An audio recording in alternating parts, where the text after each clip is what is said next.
Aceh. Saudara Pangdam Iskandar Muda Majen TNI Muhammad Hasan melakukan rotasi sejumlah pejabat Kodam Iskandar Muda.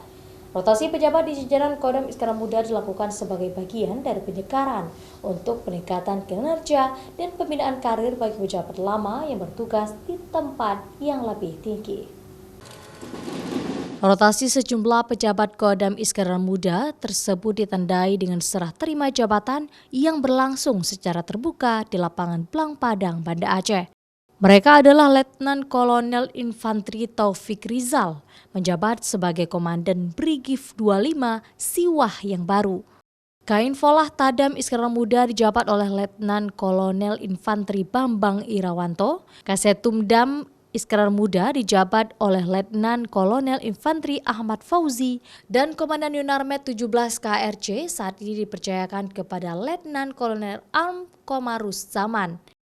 Bagi Pangdam Iskandar Muda Majen TNI Muhammad Hasan, rotasi para pejabat di tubuh Kodam Iskandar Muda merupakan bagian dari penyekaran untuk peningkatan kinerja mereka sekaligus sebagai bentuk pembinaan karir bagi pejabat lama yang akan bertugas di tempat yang lebih tinggi nantinya.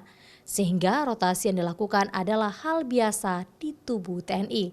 Ya tentunya dengan pergantian pimpinan di satuan bawah saya, harapannya bahwa ini sebuah penyegaran dan bagi kita sebuah hal yang biasa kita melakukan rotasi seperti ini untuk penyegaran dan juga peningkatan kinerja serta pembinaan karir para pejabat lamanya yang bisa melanjutkan ke tempat yang lebih tinggi ataupun bertugas di tempat lain.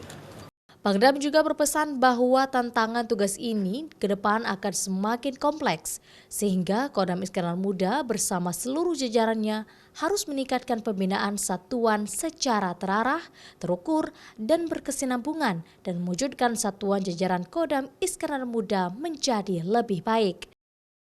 Mustajab, Kompas TV, Banda Aceh.